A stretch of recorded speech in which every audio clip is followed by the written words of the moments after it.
The fans of Detroit want it. Yeah, I'm sure they want it, Johnny. I get the point here, but if there's anything I know as a Green Bay Packer fan, you're not acting excited, dude. You're really gonna come at me with that energy? Yes, we're back again. We're back again. Hey, let's pump up the volume. Right here.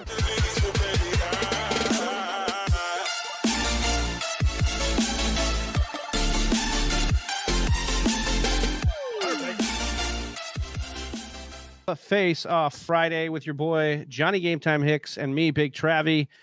We are the Fantasy Whisperers, and we're jumping into this today. Normally, Johnny, we would be doing a coin flip. That's how we've wanted to do these face off Fridays.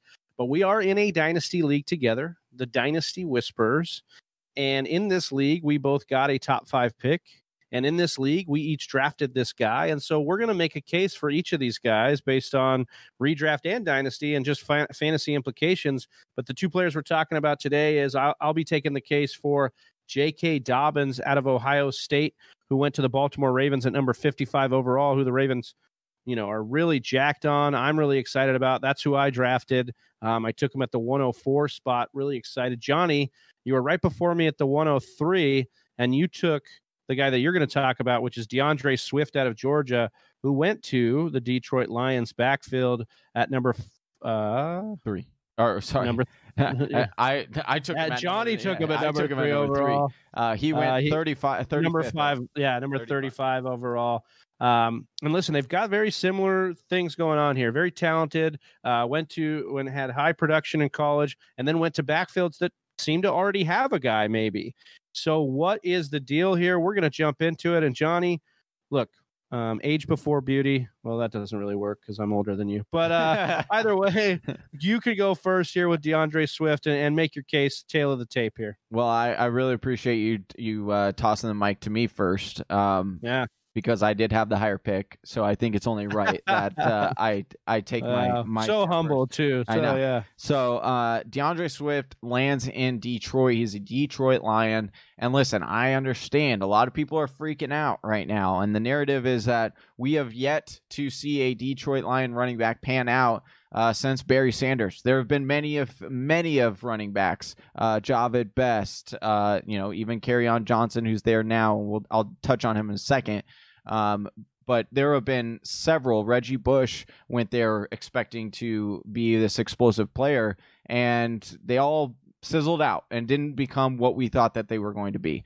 I am going to tell Whispernation right now that DeAndre Swift is going to break that curse. He will reverse it. Why? Because he is so talented, and he is more talented than anything that they have on that roster at the running back position coming out of college immediately. You're looking at a guy who ran a 4.48 40-yard time, which was good for 83rd percentile, 105.3 speed score, which is 80th percentile, 120.9 burst score, which was 62nd percentile. So you're looking at just immediately with those 3 stats are very, very impressive. And I know that J.K. Dobbins has very comparable stats to those ones. So I will move on because I don't want to make that necessarily the bulk of my argument here. The bulk of my argument for why DeAndre Swift should be taken before Dobbins is not the fact that I don't like Dobbins, because I think Dobbins is going to be a wonderful running back, and I think he's going to be great for the Baltimore Ravens. But DeAndre Swift is a different type of running back than we've seen in a while, and I don't think that people are fully up to that yet because of Kerryon Johnson being in Detroit's backfield, them not being known for having an explosive running game. But he does go to an offense that has, Pro Football Focus rated them the 11th best offensive line. They did add some more offensive line pieces. And listen, Kerryon Johnson, he's shown some bursts, he's shown some excitement, but he can't stay on the field. And you need to be able to stay on the field. One reason why I think Swift will be able to stay on the field is because he's pretty good in pass protection right now and pass blocking, and he could do it all. He could take it to the house. He's super elusive. He's super, he's got great vision. And I think when you add up all those things and just seeing what Detroit Lions are trying to do, they want to run the ball. Darrell Bevel is there. He comes from a system where he usually likes to only go with one running back. So for me, it was an easier decision to go with Swift over Dobbins, just because it's a little bit more clear of a situation to get that lead dog role. And I think that he could do a lot with it there in Detroit. And I think that people want it. The fans of Detroit want it. Yeah, I'm sure they want it, Johnny. I get the point here, but if there's anything I know as a Green Bay Packer fan, you're not acting excited, dude. You're really gonna come at me with that energy? Like I didn't just make a great. Oh, look, argument. You did a good job talking about DeAndre Swift, if we're talking about DeAndre Swift, the player. But here's the thing that happens in fantasy, Johnny. It's not just about the player and his talent. It has to be a perfect union with the team that he's going to, especially for fantasy football purposes. And as a Packers fan, if there's one thing I know, the Detroit Lions suck, and they've sucked for a long time. Okay. And what do they suck the most at? Running the football. And they're not going to get any better overnight. Okay. Maybe they just did. DeAndre, yeah, because they got DeAndre Swift. So they will Yeah, get but better Kerryon overnight. Johnson was a guy that we were excited about, a guy that we got on camera and yelled at the coach over. Hey, this is the guy that Whispernation and the fantasy football collective community wanted to be something and wasn't. And how many times have we gotten tricked into that? So let's talk about the guy who is poised, who does have a perfect union, and that's J.K. Dobbins going to the Baltimore Ravens. You're talking about an offensive line that's stellar. You're talking about a mobile quarterback that can marry him up to that.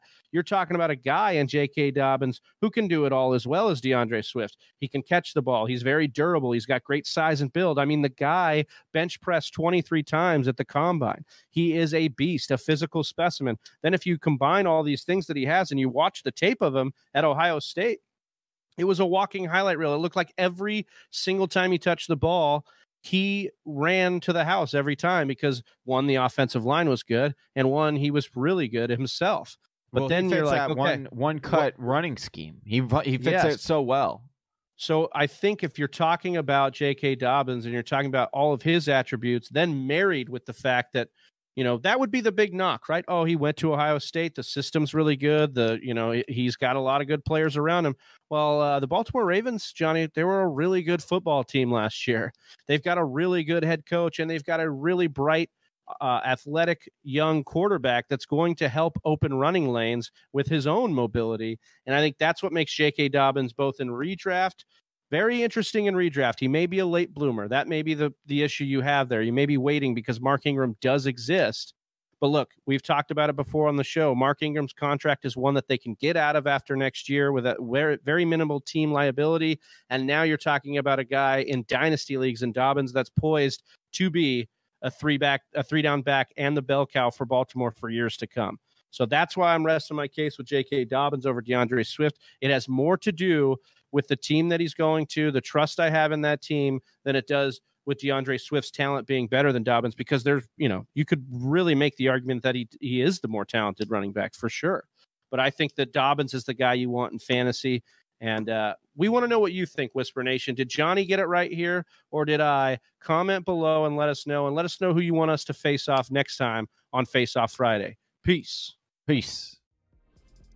Thank you for listening to the Fantasy Whisperers podcast. You can hear more from John and Travis on Google Play, SoundCloud, and iTunes. You can also follow us on Instagram, Facebook, and Twitter at TF Whisperers.